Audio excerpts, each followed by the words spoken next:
Welcome to Paranormal Almanac with your host, Kurt Sandvik.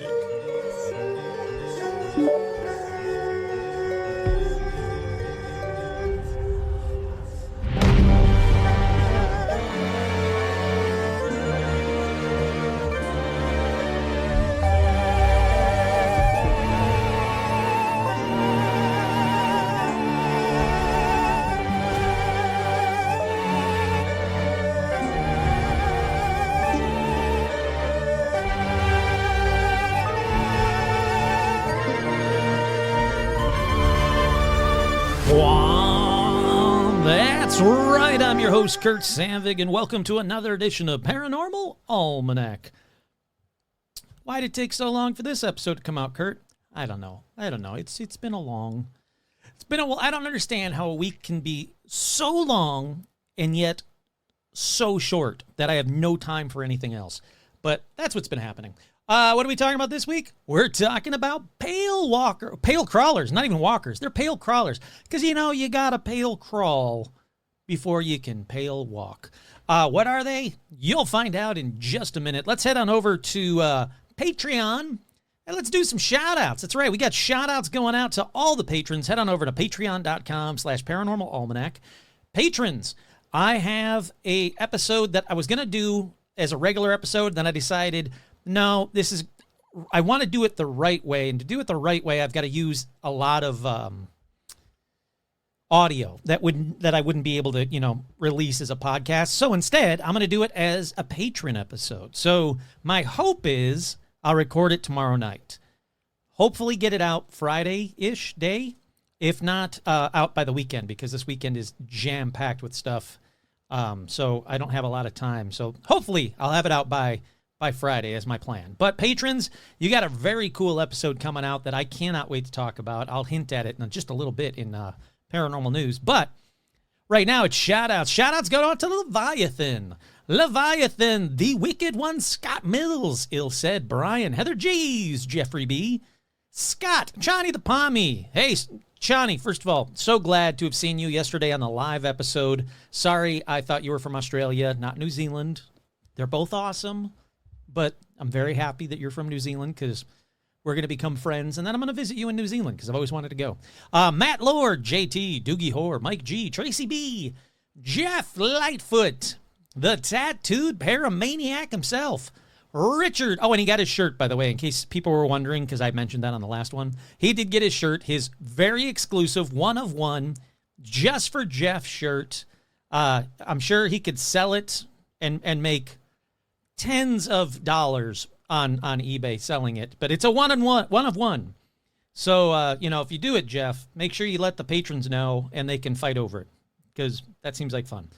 Richard, Lori, Alec, Karen, Duran, Lori, Rebecca, Ann, Stephen Scher, Jane Ann, Jennifer, Heather G, your friendly neighborhood skinwalker, Zuzus, what's it? Nico Sharon the Mouse, Mark and Tina, Tortuga, Mike from Jersey, Jay Bizzle, Andy, Tracy, hey howdy hi, Virginia, Tony the Magician, Jason, Vicky, Crow, Libido Works, Glacier Main, Isabel, Jen, Stacy, Amber, Tracy, Kelly Jo, Menace the Beast, Kick-Ass Magic, Robot Web Comic, Sandy, Paige, Couch, Bentman666, Scott, Andrea, Melody, Vanessa, Marisol, Becca, Jake, Charlotte, and the Beasties, Elizabeth, Sherry, hey howdy hi, Art Muffin, Tim, Kenneth, Alexandra, George, Zozo the Demon. Oh, it's a wrong one. Clapping noise. Hayden, Cindy, Ashley, Carrie, Robin, Will, Lauren, Russell, Isabel, Audra, Dorian, Cindy, Paula, Jerry, Jeff T. Joe, Lawrence, Melissa, the Lawrence Strawn. So glad I got to chat with you on the live stream. Veronica, Autumn, Jade Mark, Carolyn, Jade, Nanashi, Todd, Jamie, and Elijah Hendrickson, Dan, Laura Pitts, and Gamer Fan. That's right. I had a live show yesterday. It started out cool and ended way cool. I'll tell you about it. Well, I'll tell you about it freaking now. 2 shout-outs, as always, to Joe Teague and to my boy Stitch. And another shout-out to Holden Yeager for that incredible theme song. Boy, I'm getting more and more of a kick out of that theme song as it keeps going on. So thank you again. A reminder, if you have the ability to make music, I'm going to be putting it out there. You can send me theme songs at paranormalalmanac@gmail.com and bumper music for like Paranormal Almanac at paranormalalmanac@gmail.com as well, because for the 300th episode, I really want to mix things up. I really want to do all kinds of new, fun, crazy intro music and paranormal news music and all kinds of stuff. Bumper music, just have some fun. So if you're musically inclined, please send them on over. I think it'd be very cool to have new patron music or new Paramaniac music for the show. I'm always looking for new bumper music. Buzz and others have been so phenomenal with it, but still, more is always good. More is better. More is better. Sometimes more is better. Anyhow, I did a live show yesterday, just for shits and giggles. I hadn't done one for a while, and I was really happy to do it. It was fun to chat with people. Menardo called in, told a freaking awesome story. If you want to watch it, it's still up for 24 hours more on Twitch. It's also up on the Facebook fan page. You can watch the recording of it, and I'm trying to figure out how. I think I can do it. I think if I can do it, I'm going to download the recording. I'm going to post it up on YouTube. So it'll be on the YouTube page as well, Paranormal Almanac, on all social medias. Feel free to find me on TikTok and Instagram and YouTube. You definitely want to find me on YouTube. But, actually, I'm getting ahead of myself. So the live chat yesterday was a lot of fun. Then, this person called Tori Says on Twitch, has a huge following on Twitch, was nice enough to tell her fans, hey, you know what? Let's go do a Twitch raid over on Paranormal Almanac. He's on Twitch right now with a live stream. And there was like hundreds, no joke, hundreds of these awesomely cool Tori Says fans that joined me on Twitch, where we were chatting about paranormal stuff. It was a lot of fun. I can't thank Tori Says enough. Check her out. She's, sounds like she's doing great, but hey, I'll promote her if she promotes me. So please check her out. But also, if you get a chance, join me on these live shows. They're just good fun. I want to do more and more of them. I know I keep saying that, and, life gets in the way, but I do. I want to do more of those because I really do enjoy talking with you guys. It's always fun. But one of the things I brought up, a couple of the things that I brought up on the live show yesterday, there is an unreleased Paranormal Almanac song out there. That's right. When I released my 6 songs that you can buy on Amazon Music and Apple Music and listen to it on Spotify and watch the music videos on YouTube. Well, when I did them all, I had one that I kind of just went, yeah, it's cool. And I put it off to the corner thinking, I'll finish it one day. And then yesterday I was like, why am I waiting? These aren't, this isn't Let It Be. This isn't, an instant classic it's not Imagine from John Lennon. These are stupid, fun songs. What? I'm not going to finish it. Just put it out there. So it premiered last night on the live show.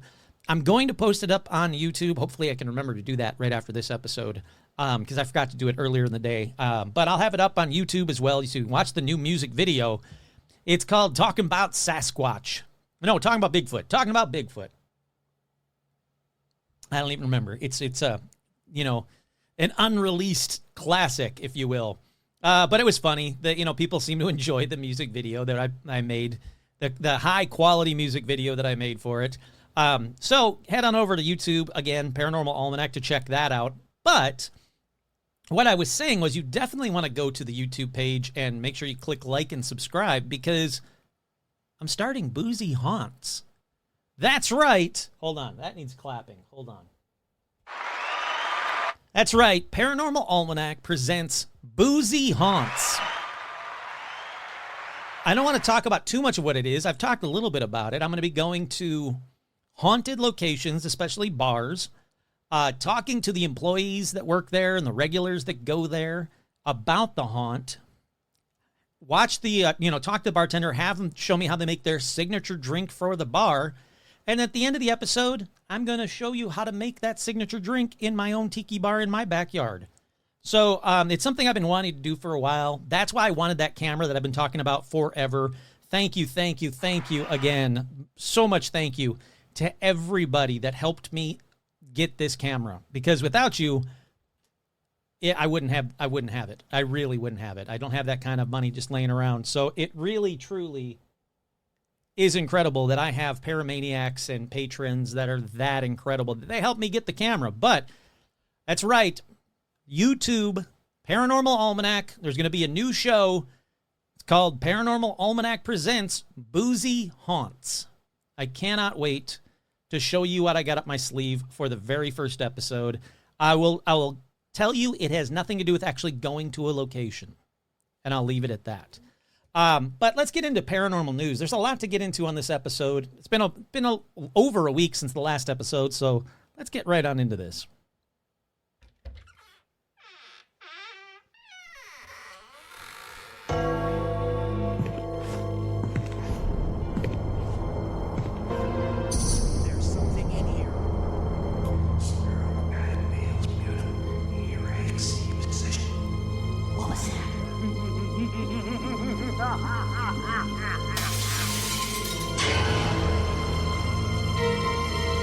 It's time for paranormal news. Heck yeah, it is. Before I get to the first story in paranormal news, I did want to test something. I wanted to see that if I played my own music, if YouTube would demonetize me. So for a quick second, for those who haven't heard it, how about a quick second of Mothman? Because I just built my Mothman Lego set today. So it's freaking amazing. You guys got to check it out on Instagram and Facebook fan page. But I want to see if I get demonetized for playing my own music.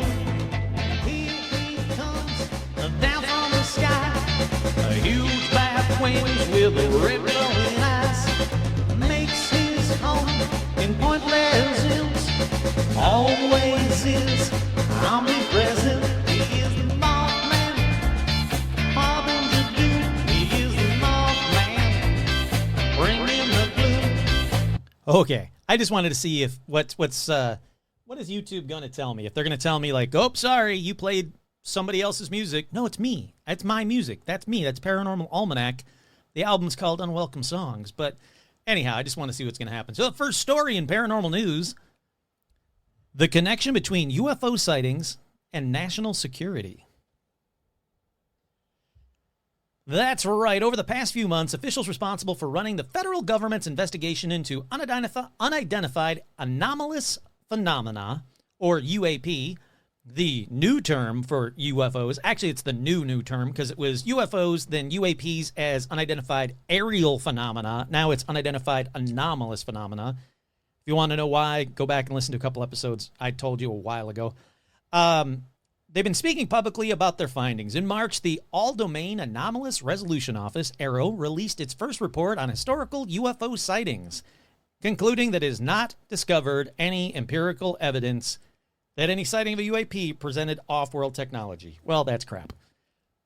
However, former director Sean Kirkpatrick has gone on record to criticize conspiracy theorists for making baseless claims, and in a recent interview, he expressed his exasperation at threats made to him and his family. Hey, look, think about what you will. We all know that UFOs are real, UAPs are real, that extraterrestrials are real and have visited us. Don't threaten any of these people. It's not going to help us. It's not going to get us disclosure. Anyhow, it goes on to say, it goes into all the history of UFOs when it got hot in the 1940s and 50s, our things with Russia, blah, blah, blah, X-Files.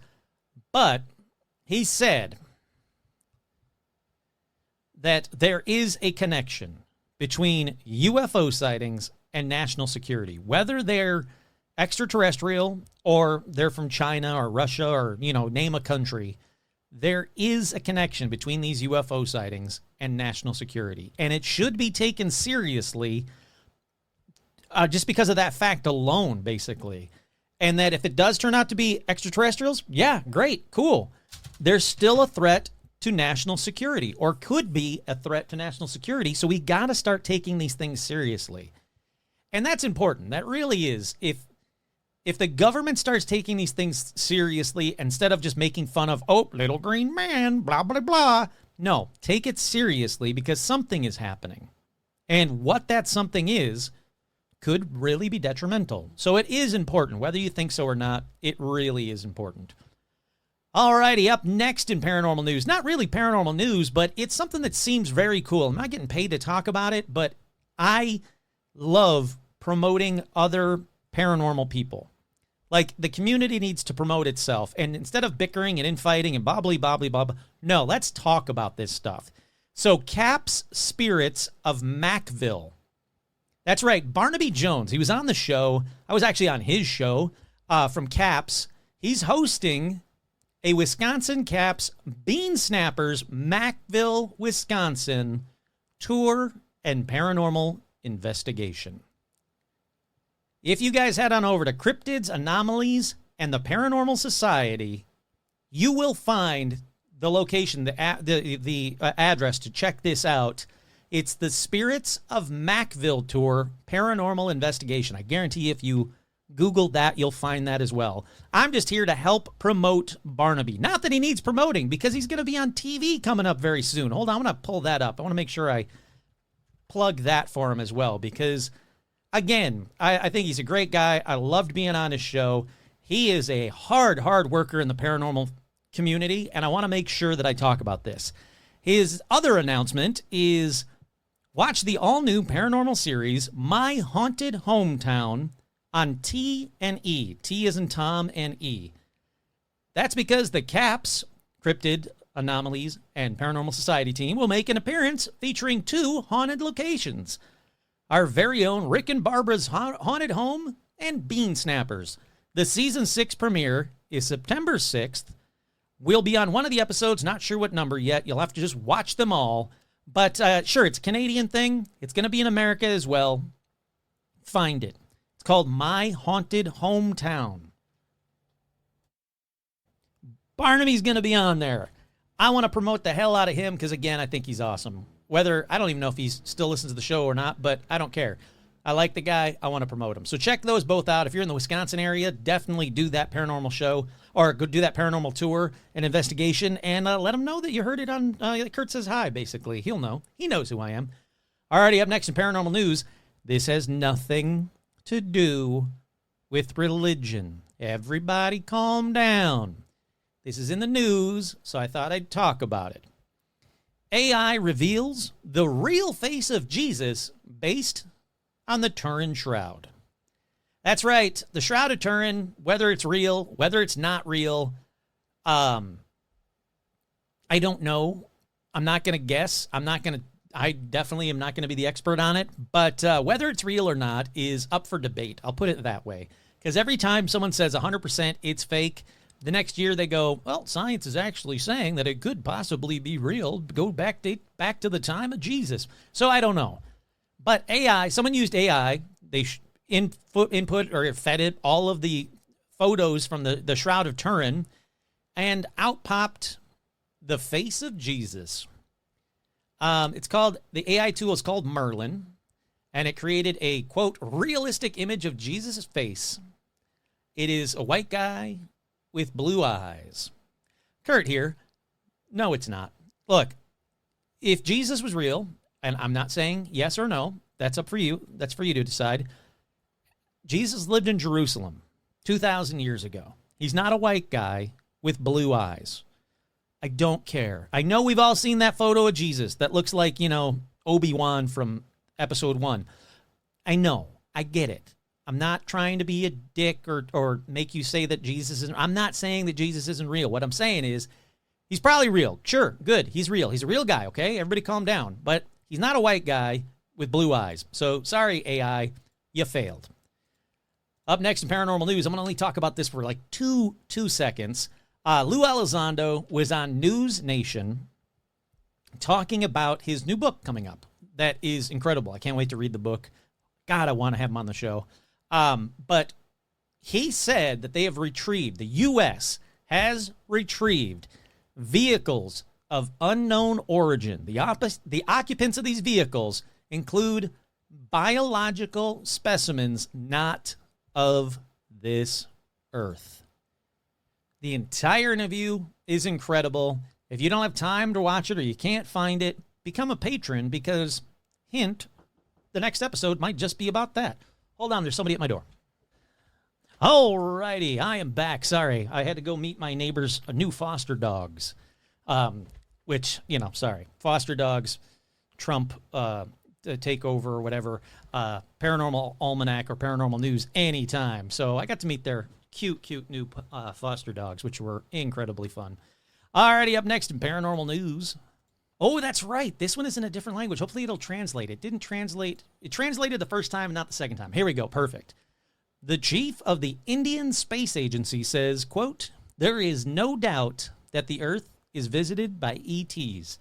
His name is S. Somanath. He's the head of the ISRO, the Indian Space Research Organization, and he made this and a bunch of other revealing statements on a podcast.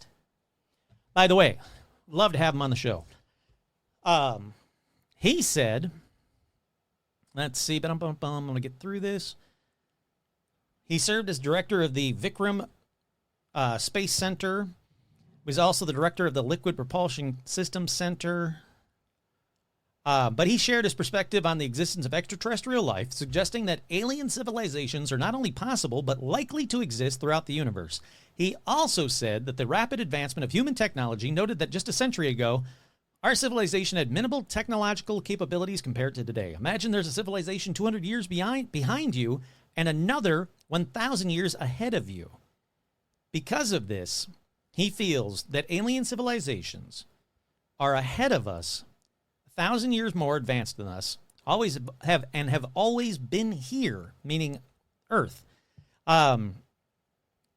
And he just goes on to say the same thing. On the non-scientific side, Americans have a tendency to detect many things around them and to create stories about them, and the UFO stories are fabricated, but UFOs are real, extraterrestrials are real. He said, absolutely, without a doubt. My conscience says yes, although I have no proof. As the chairman of ISRO, I am telling you this. This follows from my previous statement that there are definitely aliens out there in the universe.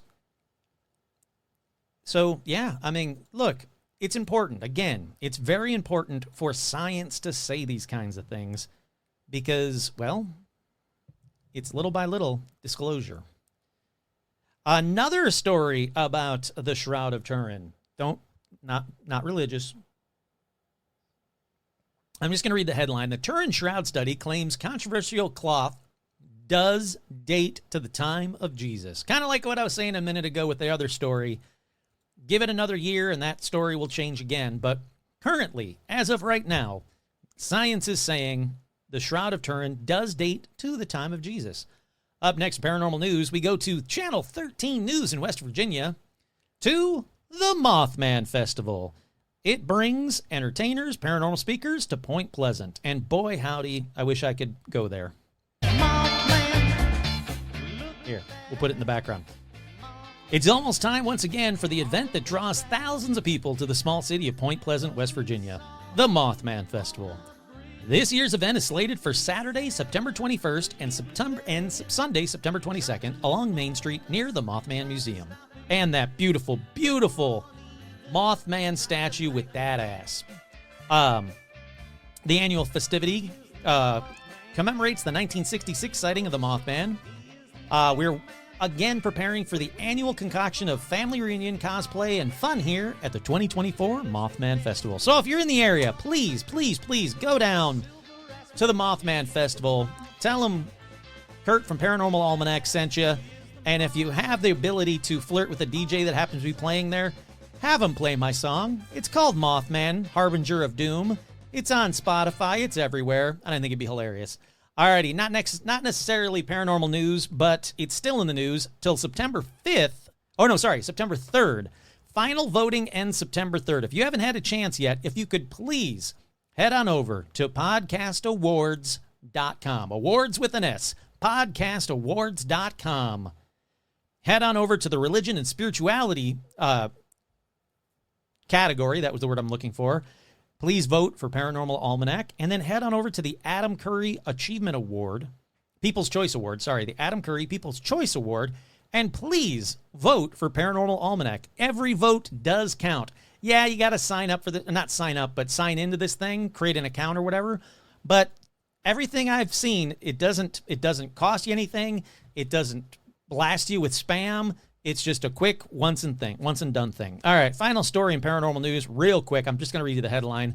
The first ever Loch Ness holograms reveal micro monsters, Kurt here, not micro monsters, are lurking in its waters. That's right. So they're not necessarily looking for Nessie, but what they are finding are little micro monsters. There's a bunch of little tiny crap that they're finding in Loch Ness that they didn't know was there. So something is there. Oh, I apologize. There is one more story in paranormal news. Screw it. Let's get to it. The last story in paranormal news, Guillermo del Toro faces angry and territorial spirit in a haunted hotel room while filming Frankenstein. That's right. Del Toro is shooting Frankenstein in Scotland, and he said while he was there in Aberdeen, Scotland, he was warned of a haunted room within the hotel the crew were staying at. Rather than be repelled, he was intrigued. He said, whilst in Aberdeen, I'm staying in the old 1800s hotel. I'm in the most haunted room of it, which was vacated this morning by one of our producers. Odd electrical and physical occurrences scared her into leaving ASAP. Stay tuned. If anything happens, I'll report. He says, I will always stay in the most haunted room of any hotel. And I love that about that man. Other than anything, the following day, he shared that while nothing physically alarming had occurred, he considered the atmosphere in the room oppressive and decided not to spend much more time inside of it. He was careful to make clear that while he was investigating the space, he was actually sleeping in another room, explaining that he needed 6 hours of sleep to have a good shooting day. I'm stopping there early and late in the day, but something is in that room with me, he said. Yeah, so, he's trying for an EVP on his iPhone on another update. No sounds or sights happen, but just an oppressive vibe. Room number 4, I shall return. Life is unstructured, no grand finale. One of our cast had a similar sensation in the room, and one of our crew saw something outside the window on the second floor. That is awesome. That's the room I want to stay in if I go to Aberdeen, Scotland, and boy, howdy, do I want to go. Alrighty, that about does it for paranormal news. Let's keep on keeping on. I want to talk to you guys about a company called Cassie. Cassie, Cassie.co. This isn't a commercial. Relax. Everybody calm down. Cassie.co. Cassie.co. It is incredible. What an incredible corporation.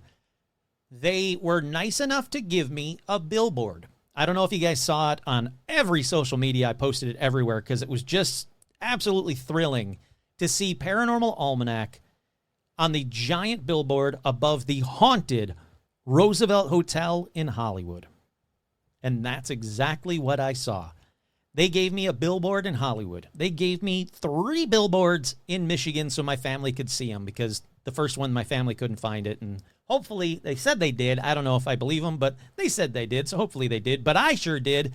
I went down there to the Roosevelt Hotel, and like I said, there, up on the big digital billboard, this ginormous thing, overlooking the, Man's Chinese Theater and the Walk of Fame and everything, was a Paranormal Almanac billboard. Not just one. I sent them like 3 or 4 different files. I think it was 4 files, and all 4 popped up on this billboard. It was incredible. And I looked into it. Cassie.co. Anybody can afford. I, Kurt, personally, can afford to make a billboard, to put a billboard up there. So if you want to do a billboard, please, for the love of God, they're the nicest, coolest people. Completely professional, salt of the earth, 100% true to their word. Go to Cassie.co, Cassie.co. And when I say that anybody can afford a billboard, I'm being serious. Again, they're not paying me to say this. I'm saying this out of the kindness of my heart because of how cool it was to see my billboard up there on the Hollywood Roosevelt Hotel. While I was there, it was funny. There's right next door. I used to work right next door. My building was right next door. I worked there for years. We just recently, during the pandemic, we moved to downtown LA, but my office was right next door. And right next door to my office, the other side of it, was the Jimmy Kimmel Studios. And, so we'd always see in the back, if you went out in the back alley, because that's where you popped out of the building, was the back alley, to, just get a breather or walk around the block or something, if you had to get away from the office for a minute, you would always see these graphers. They call them graphers. They're autograph hounds. They're basically unhoused people that make their money off of just hanging out in that alley and getting who's ever autograph, who's ever on Jimmy Kimmel, their autograph and their picture, and they sell it on eBay. That's exactly what they do. Well, one of these graphers that I've seen millions of times in the 7 years that I was down there, he was actually standing right by where I was looking at my billboard. And I was like, oh, I remember that guy. So I'm sitting there looking at my billboard for 30, 40 minutes, anytime it would pop up, I would take selfies because I wanted to see if they had all the 4 billboards, and they did. So, I'm there for like a good 30 to 40 minutes and just blown away. I'm wearing a Paranormal Almanac, kind of Hawaiian-esque shirt that I had made. So it says Paranormal Almanac on it. I'm looking up at the Paranormal Almanac billboard, taking selfies and just getting happy. And so this grapher keeps looking up at the billboard and then looking at me and then looking at my shirt. And after 30 minutes, kind of put 2 and 2 together, and he goes, Hey, man, are you Paranormal Al Yankovic? And I was like, yes, I am. Yep. Anytime anybody ever asks me if I'm Paranormal Al Yankovic, yes, I am. So it was just like the perfect capper to the most amazing day of seeing my billboard up in Hollywood. But again, if you've got a business, a podcast, or whatever, head on over. No joke. I'm in Halloween time. I've already talked to them about it, and they said I could have a billboard around Halloween, so I'm definitely going to do it anyway. But I'm going to put my own money towards it, and I'm going to get another billboard. I'm going to try maybe New York, or, I just want to do it like maybe by Disneyland. I don't know. I want to do it where, paramaniacs can see it and then send me photos of them in front of the billboard. In fact, I'll make a contest out of it. Whoever does that, I'll send you a free shirt, because that would just be cool. But yeah, they're a legitly cool company. Cassie.co. Absolutely incredible. What else is new? I got the camera. I was talking about that a minute ago. Paranormal Almanac presents Boozy Haunts. Thank you, Sarah, for that incredible name. That company name is mine. I already started making merch for it. I already checked it out. No one else owns it, so it's mine. So good luck if you try to take it. It's already been there. It's already been copyrighted. Oh, since it's Halloween, I was talking about this on the fan page, on the Facebook fan page. If you're on Facebook, make sure you join. It's a great group of people. But since it's Halloween time, and I know technically not until September 20, blah, blah, blah, when summer's over. Screw that crap. It's Halloween time. I don't celebrate Labor Day. I celebrate Halloween. So I've already started. I've already started watching horror movies. I just watched Long Legs the other day. But since it's Halloween time, let's talk horror movies that you think we should all see. Go on over to the Paranormal fan page on Facebook and list your suggestions, like Hunting for the Hag, or Long Legs if you liked it, or Maxine if you liked it, or whatever. I want to know about them. And speaking of like Hunting for the Hag, which is a great independent film, I was sent one. I was sent a horror short movie to paranormalalmanac@gmail.com. Now, the movie's called Unraveling. It's a horror short movie. It was sent to me, and it blew me away, especially when you know the story behind why the filmmaker wrote and filmed it. It's incredible. I won't, and I don't want to spoil anything for you. So trust me, I'll post it on the Facebook fan page when it's available. It's incredible. It's called Unraveling. I don't think it's out quite yet. Please go and find it. It's so good, so well done. It really is neat. Halloween events in LA. I want to go to them. I want to talk about them on the show. Sadly, I reached out to Not Scary Farm, and they immediately turned me down because of, quote, I don't have enough followers. Which is weird because I have millions of listens on Spotify alone, the podcast. Millions. Spotify alone. Not to mention every other podcast platform. But apparently they just go by how many TikTok followers you have, which is only a couple thousand for me, or Instagram, which is only like 11,000, or YouTube, which is only a few thousand as well. But hopefully they'll change their mind. I've also reached out to Dark Harbor, Night of the Jacks, a few haunted soirees in LA.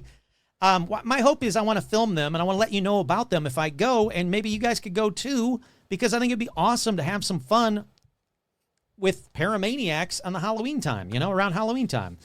But anyhow, let's take a quick break. We'll be right back with the actual show about pale crawlers.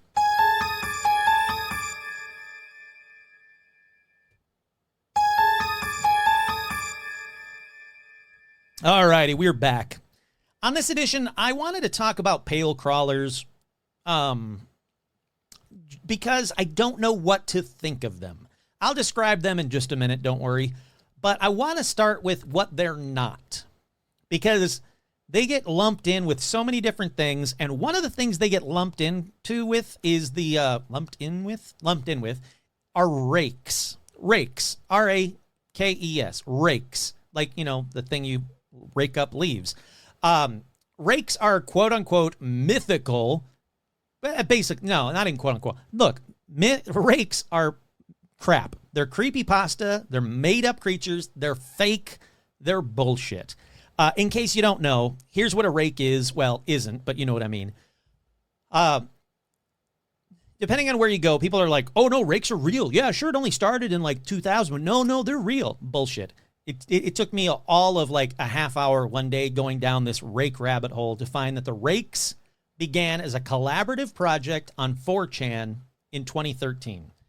Basically, it's creepypasta. When it was created, the op asked others to contribute details and physical attributes and habits and lore and backstories and blah, blah, blah to help make a new monster. And, you know, the people on 4chan stepped up and did just that.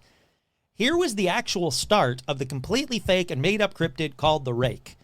Here's what we got so far. This is from 4chan. Here's what we got so far. Humanoid, about 6 feet tall when standing, but usually crouches and walks on all fours, has very pale skin. The face is blank, as in no nose or mouth. However, it has 3 solid green eyes, one in the middle of its forehead. The other 2 are on either side of its head towards the back. Usually seen in front yards and suburban areas, usually just watches the observer, but will stand up and attack if approached. When it attacks, a mouth opens up as if a hinged skull that opens at the chin reveals many tiny but dull teeth. It's fake. This fictitious origin story of the Rake kept going. Now again, remember, this is from 2013.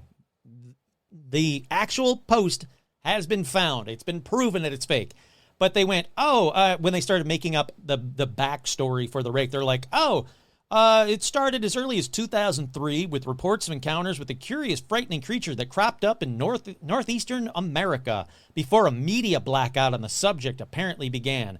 As a result, urban legend has it there's little to no known information about the Rake until 2006, when victims began collaborating to research the creature and discovered close to 24 documents with dates ranging across the centuries, all describing similar encounters with the Rake. Some of the supposed artifacts included a suicide note from 1964, a journal entry translated from Spanish dating 1880, and a mariner's log from 1691. It's fake. Fake, fake, fake, fake, fake. Listen, everybody. It's fake. The Rake is fake. Fake, rake. Rake, fake, rake. It's just dumb.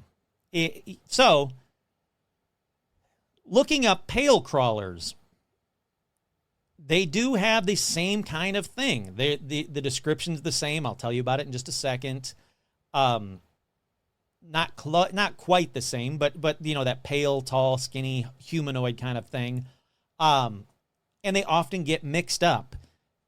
So there are a lot of kids on Reddit and TikTok and everything that say, oh, no, the Rake is 100% real. It's not. Sorry. But what they might be seeing, what people might be seeing if pale crawlers are real, they might be seeing a pale crawler. From everything I can find, the first time the term pale crawler shows up is online, is from the early 2000s. But unlike a Rake, based on descriptions, which I'll tell you about in just a second, I honestly think that pale crawlers are just other cryptids that kids have renamed pale crawlers because it's a pale white thing and it's crawling on all fours. All right, let's get to it. What does it look like? What are its attributes? Well, witnesses describe pale crawlers as humanoid entities between 5 and 7 feet tall, with elongated torsos and limbs that allow them to move in unsettling, almost like arachnid or like you ever see that, like the Ring when she's starting to walk all like glitchy, that kind of a gait. Their skin appears pale and hairless, although some reports mention leathery or translucent flesh with visible veins or bones that are seen beneath the surface.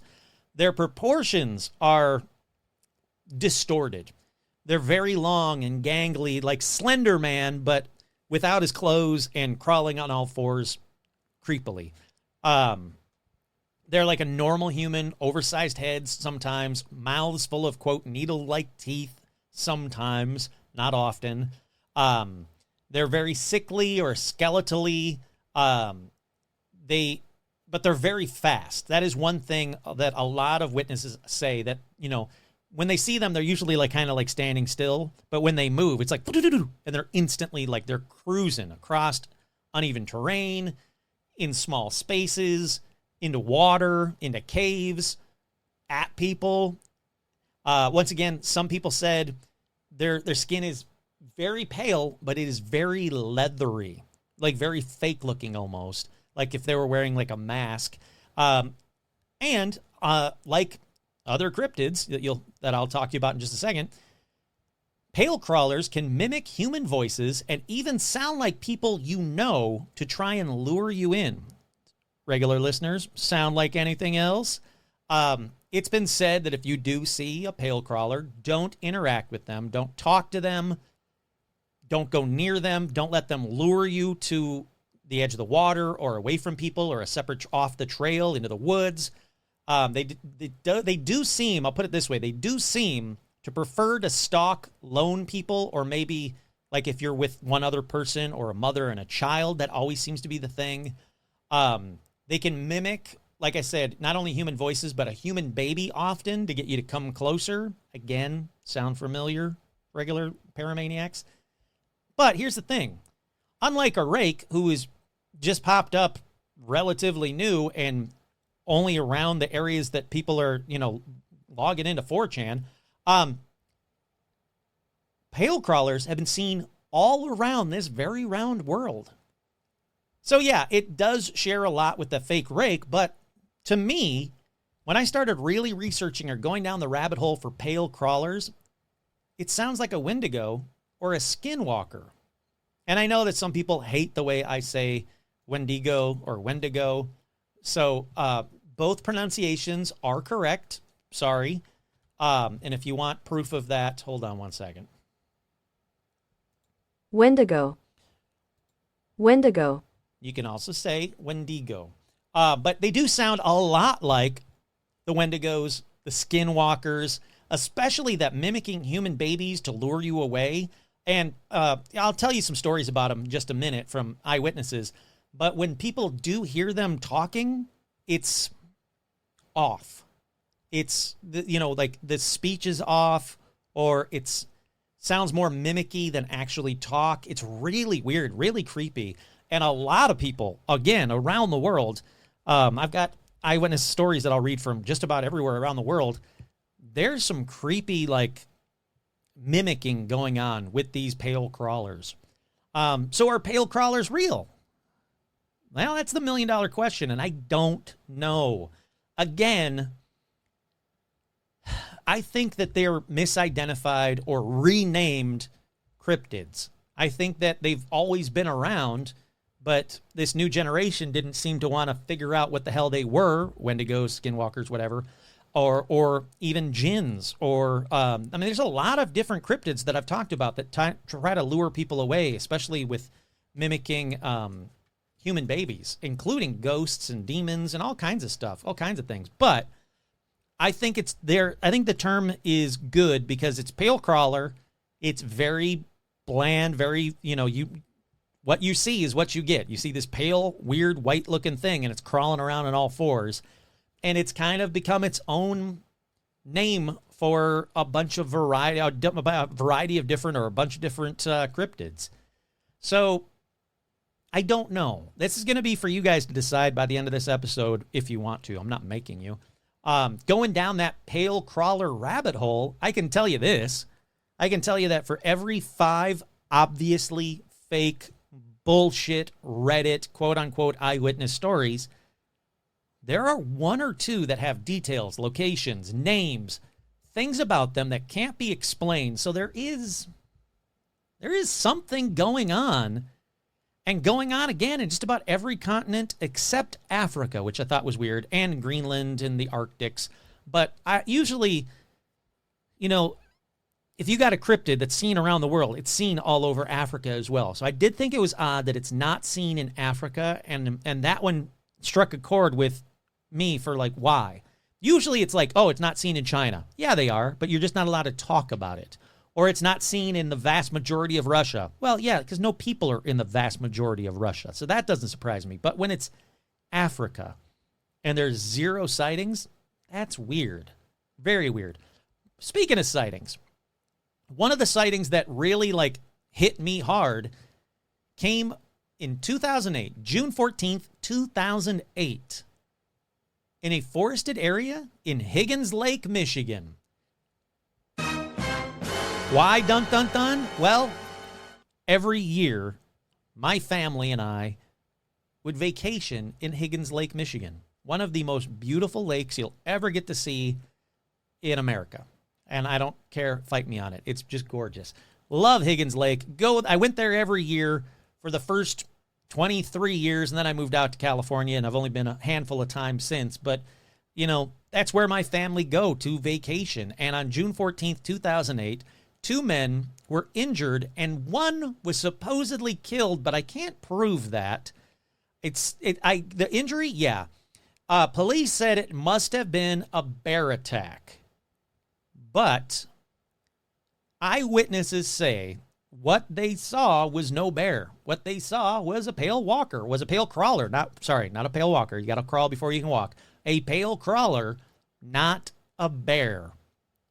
The very atypical, long, gangly, pale white, humanoid, hairless, creepy, attacked 2 men near Higgins Lake, right where I used to camp. That's incredible. In July 23rd, 2013, upstate New York near Niagara, a ton of pale crawlers in upstate New York. A crawler was seen by a park ranger. He said that the crawler was caught on camera, but the Ranger Service confiscated it as, quote, official evidence. You might go, well, that's bullshit story. But no, that happens quite a bit. A lot of cryptid sightings for the longest time the evidence would be confiscated by the government. April 19th, 2022, near Elkhorn, Wisconsin, the pale crawler sighting occurred in the intersection of Tell and Bray. People are like, oh, Bray Road. Was it the Beast of Bray Road? Yeah, possibly. Could have been. Like I say, if you get a weird glimpse of something that's a cryptid and you look it up on Reddit, it's going to lead you to pale crawler. It could have been the Beast of Bay Road. I personally think it was, but just because of the area. Here's one I cannot verify even remotely. It's from 1946. I hope it's real. Returning home from Europe, Sergeant McKay of the 4th Infantry Division, come on, Kurt, we can do this, in the U.S. military claimed he saw a, quote, unimaginable creature that was pale with hollow eyes that saw him and, quote, pierced him. They didn't really pierce him, but you know what he meant.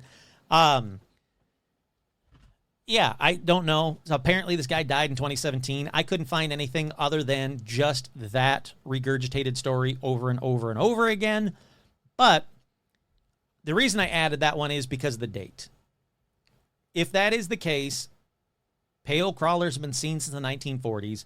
And again, if you believe in, believe in wendigos or skinwalkers, yeah, there's stories that go back to every indigenous tribe.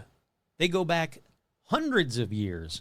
So, yeah, these things have been seen and seen a lot and seen around the world. And it does seem like the majority of the sightings, at least that I could find, are near where major Native American settlements used to be, or Native American burial grounds, and also some form of body of water seems to be the connection. Now, a lot of people think you can't have a pale crawler sighting without a cave nearby or a cemetery nearby, but the cemetery nearby one, look, if you got a populated area, you've got a cemetery nearby.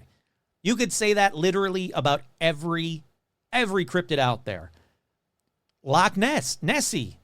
She's seen, there's a cemetery nearby. There's literally a cemetery right by the loch. Bigfoot, sure. Cemeteries everywhere. Yep, you got it. Like, you can do that for every cryptid, so I don't think cemetery nearby is a good indicator that, you know, for a pale crawler. I just think it's going to happen no matter what. Let's see. I could read you a bunch of pale crawler sightings, and I will in just a minute, but the majority of the ones that I'm not going to read are primarily the same. There's a bright reflection of eyes in a flashlight, and then, boom, pale crawler. Someone's walking alone or with a child and hears something odd, sounds like kind of like a voice, but weird. They investigate. Boom, pale crawler. You see something or hear something messing with the chicken coop, dog kennel, some farm animal enclosure. Instead of seeing a coyote or a predator animal like a puma or whatever, boom, it's a pale white, gangly humanoid pale crawler. But again, for all of the ones that I could easily debunk or just say, yeah, that's a cool creepypasta little story that you did there, Redditor, there are a lot with a lot of details and with a lot of eyewitnesses. So I went to the ones where the areas had a ton of eyewitnesses, and I grabbed one or two stories from that area. The areas that had a bunch really intrigued me because it's not just one kid or like 5 kids that are friends trying to make a creepypasta story. No, these are people from all walks of life in the same area, all having virtually the same encounter roughly around the same time. This one I thought was kind of neat, though. This first person, who's in his 70s now, says, I used to see crawlers all the time as a kid because I moved from the city to a ranch at a young age, maybe 5 or 6. I did move back to the city at 14. It was in California. It was during a drought. My grandpa, who owned the ranch, had to tear out the orange orchards and everything else because of the drought. And because of that, you could see for miles. I'd be sitting on my swing set around sunset, and you'd see these white things running around the fields on all fours. Now, again, the fields are all brown and dead and dying, so they're not like high up weeds or anything. They're all like dead brush. And he said occasionally appearing in the brown and dying brush. It happened the most right after the orange trees got torn out. It lasted like a month of seeing these weird animals nearly every day. Now, we did have coyotes in the area, and I did see them all the time. These weren't coyotes. I did have a big pit bull, so these white things never came too near, and the neighbor also had large dogs, and that seemed to scare them off. He said, eventually these crawlers started to notice me. I was never afraid. We would just watch each other for a while. During this time, my mom was retaking college, and my dad was helping my grandpa around the ranch since he was so old. So I was alone a lot with my dog inside or in our fenced off area. He said these things would just come up and stay far enough away that he could see them. I'm trying to truncate it now. It's a long story. These things would, they would stay far enough away, but close enough that he could see them. And he would just watch. He said we would watch each other for 30 minutes before they would just run off on all fours. They didn't seem to want to attack me. So I would start to talk to them, kind of like what you would do if you saw like a deer. After a while, you start talking to the deer. That's what this guy did. And he said they got a little bit closer, but not too close. They, again, were afraid of the dogs. They were white, leathery skin, big eyes. They walked on all fours. They had these big claws. You could just see their veins, purple and blue streaks just under the skin. He's like, I don't know why they never attacked me, but this is exactly what I saw. If you don't believe me, you don't believe me. And I thought that was kind of cool because, again, he was 14? No, he was 5 or 6. He was 5 or 6, moved back at 14. So between 5 and 14 years old, and he's in his 60s, 70s now, whatever I said. So, yeah, that's from a while ago. Here's one from Santa Fe, New Mexico. I'm going to truncate this one as well. From the vantage point, the road running perpendicular between my dorm building and the school across the street was on a bit of a hill. The school beyond was a lower on the other side. But basically, that's to say I could see the roof of the building across the street at eye level. And I saw something moving on the roof that caught my eye. There was not a person, but a pale, skinny humanoid running on the roof on all fours. maybe about 250 feet away from me. I watched this figure run the length of the building's roof, and they jump off, leapt down to it. There was an exterior light that illuminated this figure. I stared for a couple of seconds. It was a tall, white, hairless figure, not wearing any clothes. After being in school for a while, I talked to some other people, and a lot of people had seen these things in the same area, 250 feet away. Really neat. That was from Santa Fe, New Mexico. This one's from Northern Ontario, from Canada. Here's the important part. We canoed to a sandy area close to the shore, and we waded out to catch mussels. On both sides of the water, the shore was very steep rocks, like 2 floors up, with thick forest at the top. At some point during our escapade, I caught a glimpse of something among the trees on the opposite shore. I couldn't make it out very well, but it was white, almost like the texture of birch, and very lanky. I remember thinking that it definitely wasn't a person, but it wasn't too far from the general shape of a person. It was staggering around lethargically and slowly. If it was an animal, then something was definitely wrong with it. I waded over to my dad. I told him to look up there, and by that point it was gone. Because of this, I'm still not exactly sure what I saw. I was 9 or 10 at the time, but I remember seeing a long, lanky, lethargic, all-white person. That's cool. Here's one from Spain. It's been translated, but it basically says, I'm from Spain, and in the summer I normally go to my grandparents' place located in the southeast of Andalusia. I hope I said that right. They live in the countryside, with the closest town being a solid 20-minute drive away. I usually spend the night out with my friends, return back home 1 a.m., which takes about a solid 7 minutes for me to walk. While returning one night, it was basically 2 minutes away from my grandparents. Something compelled me to look to my right. As I turn my head, I see a white creature, smaller than cow, but bigger than a runt, running on all fours like a human, but would more effectively, if that makes any sense, and then disappearing behind a bush.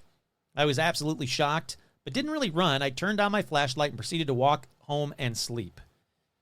I would have just chalked this up to imagination if it weren't for a few days later when someone in the same town matched the exact description of what I saw, claiming to see it during daylight years before I had my encounter. That one's cool. Here's one that was translated and then translated again, so it's been flourished a little bit in the translation, but it's from Hungary.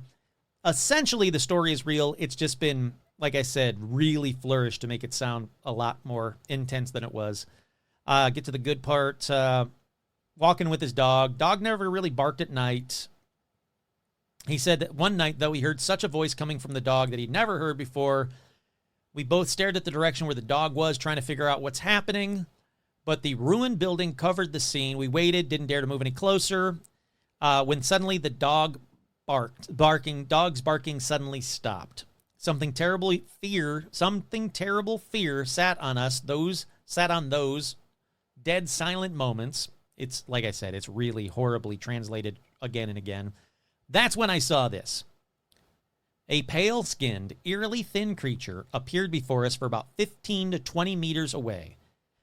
He walked on all fours in a way I've never seen any other being walk before. It was hunched over. Its limbs were just too long to its torso.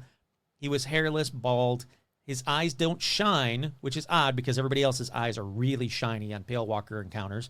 But when he turned his head towards us, the lamp behind us made his eyes glow. Oh, there we go. Made his eyes glow.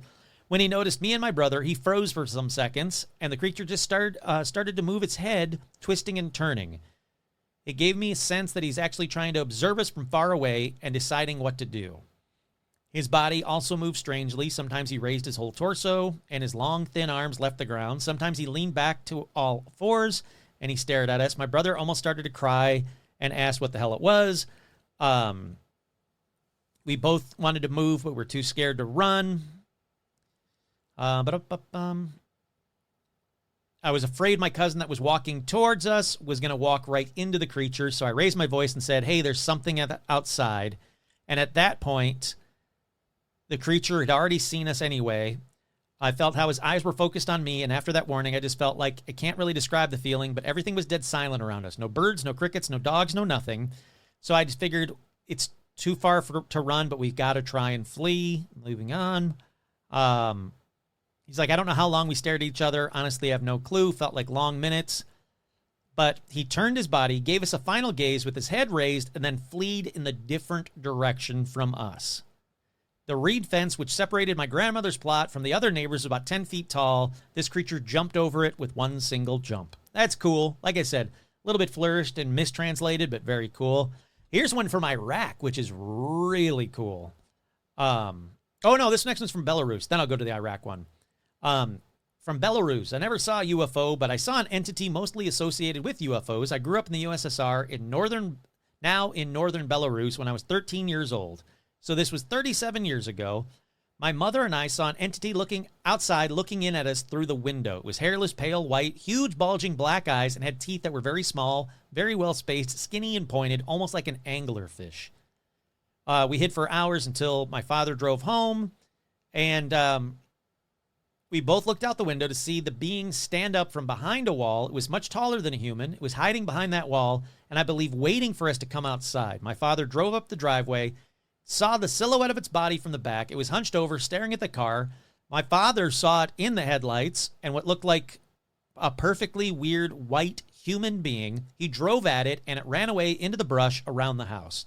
It never made a sound. It seemed smart but cautious. The overwhelming feeling I got that it was vicious and violent. It was the only time we saw it. Very cool. They reported it to the KGB or police or something, but still very cool.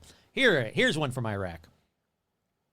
I live in Iraq. I know members of my family who either served in the military in rural areas or lived outside on the countryside.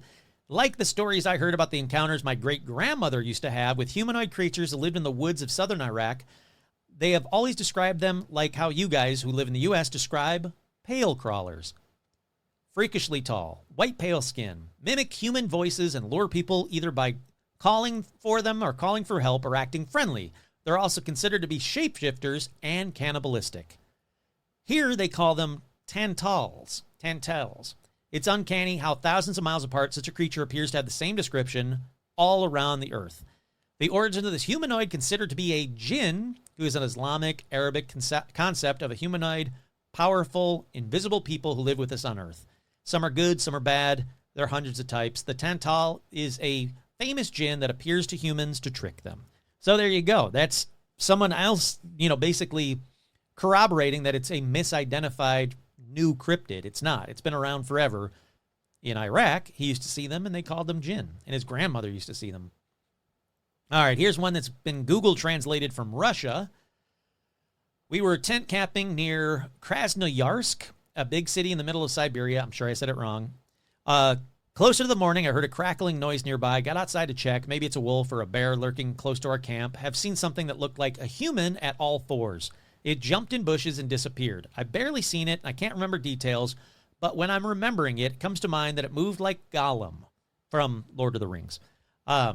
It wasn't funny at that time. I threw some wood in the bonfire and spent all the remaining night outside, sitting close to the tent with huge sticks in hands. I was sober during this. After times, people talk to him about, oh, I get it. After that, other people in the area said that they too have seen something that they considered to be a half human, half wolf, naked with broken legs or some kind of animal. So yeah, there you go. This next one is a too long didn't read, but I did read it, version from Australia. So here's the short and sweet version. He has a really good detail, areas, names, everything, but it would take me too long to read it. So I'm just going to read the too long didn't read version. I was taking some photos of the trees when I saw a gray, hairless creature with huge glowing eyes staring at me over a fence. It turned its head and alerted me to a guy I'm 99.9% sure was about to abduct me. So that one seems to be kind of helpful. This guy was a kid, was taking photos of the trees in Australian outback and was supposedly about to be abducted by some regular dude when, well, a pale crawler alerted him of it. All right, let's move over from Australia over to the always incredible New Zealand. This first encounter was at dusk. I was visiting this farm with another friend. We were walking along the riverbank about 600 meters away from his house.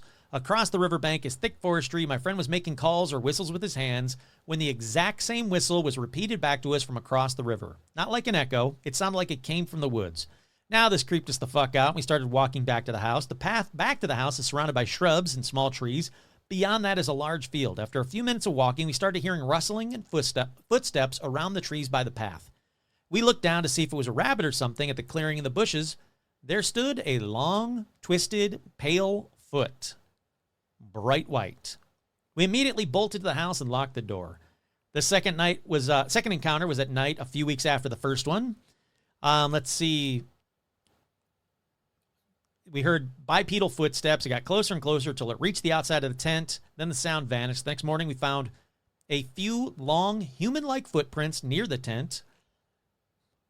Since then, my friend has reported hearing tappings on his bedroom window, various howling-type noises, and what sounds like human voices, but not. They've also saw a long, slender figure around the tree line. He contacted a couple of neighbors. They, too, have had weird, similar encounters, especially seeing the noise, the voices, the figures. Even livestock have been killed. So that's a cool one. Again, you know what? There are tons of stories where people are having like conversations out in the wild, either desert, forest, campground, etc., you name it. They'll hear something mimicking them as they talk, yet when they like quiet down to like, what the hell is mimicking us? The babbling incoherently quiets down too. And when they start talking again, it starts, quote unquote, talking again in this.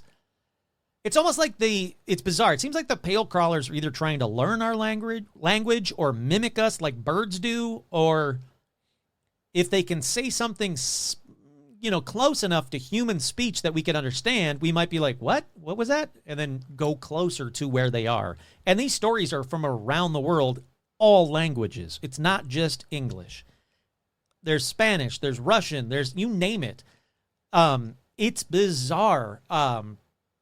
There's a ton of stories where people are like, I heard them talking, but the talking was off. That seems to be the most key thing that people say when they describe the pale crawler's language, is that it's off. The language is off. It's not quite right. And it's off enough that makes them pause to go, wait, that's not English. It's just weird. You know what I'm saying? Here's another one from an area where I used to go camping as a kid as well. So great. Love that. September 7th, I was walking alone in the woods. It's around 7 p.m. It was at the Tittabawassee Nature Reserve in Michigan. Yep. Used to go camping right there. It says, I go there often to observe the nocturnal wildlife. Next time I'll get one hell of a lot more than I bargained for. I don't know what he means by that. I had strayed some 20 yards from the trail with only a flashlight to light my way. My whole family knew where I was going, where I was at. It was dead, dry leaves in the ground, which made loud crunches as I went. I had believed that it would scare any animals away, and I was setting up my base for the night. I was lying down in my tent when I heard a human scream. But I realized something was off. It didn't sound exactly human. It was warbled in some weird way I couldn't and still can't exactly place. So I grabbed a hunting knife, unzipped my tent flap, crawled out with my flashlight and shone it around. The screaming had stopped, replaced with a high-pitched, almost squirrel-like chattering. My light found two bright red eyes, even brighter than a deer in the lights. It appeared about 100 feet away, and I slowly approached it. I was out there for seeing animals, and I was slightly cloudy-minded from sleep. Oh, I get what he's saying. He thought he was seeing an animal and started going towards it. So I got as close as I could, and it started screaming again. It wasn't the same scream, though. It was primal.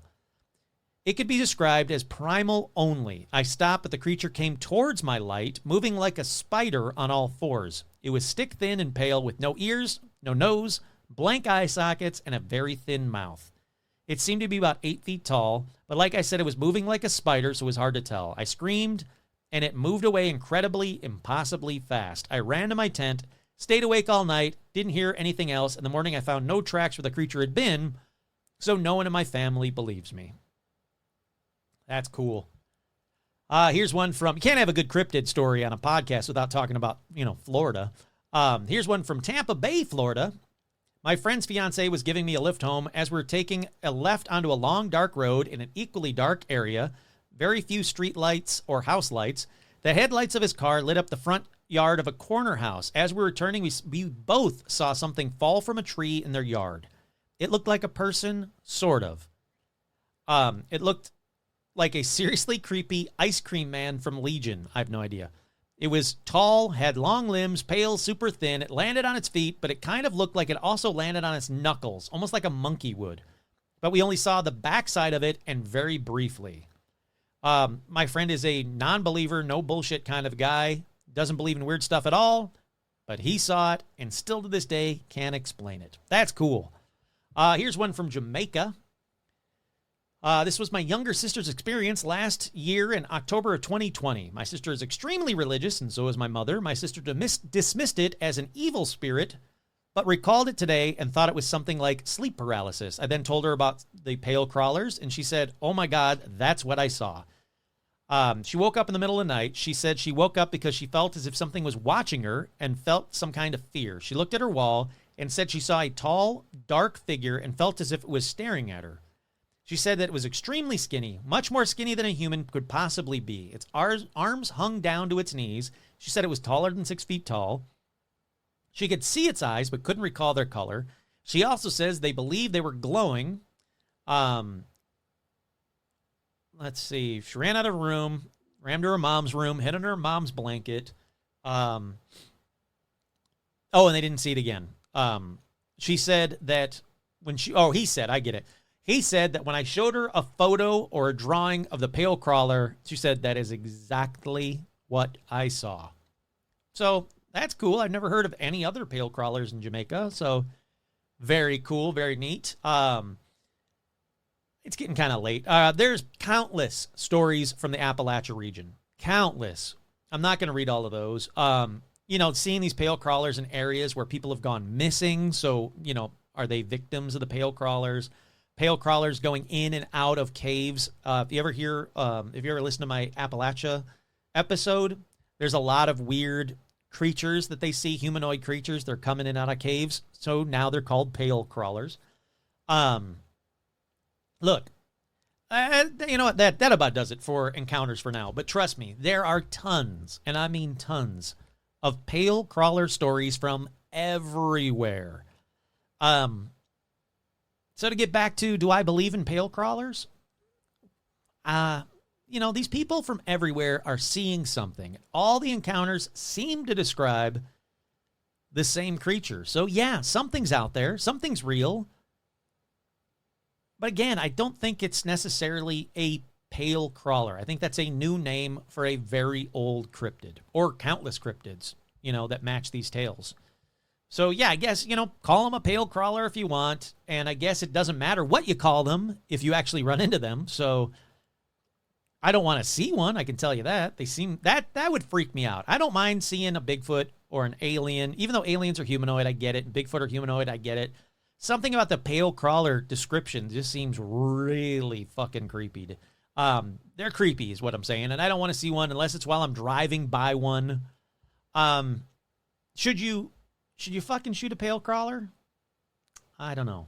I guess if you're 1,000% sure that it's not just like a skinny person like Stephen Merchant running towards you, then yeah, maybe shoot to injure but not to kill. Just be on the safe side. But you shouldn't shoot any cryptid because unless it's hurting you, leave it be. But yeah, I don't know. I don't know what to think of these pale crawlers.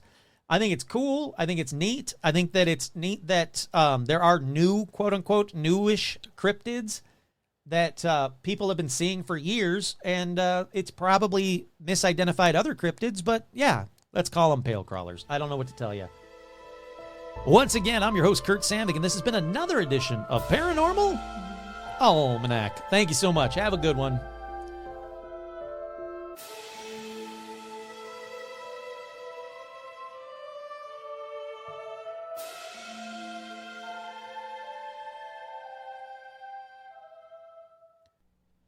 Real arc boy was in a floor scam.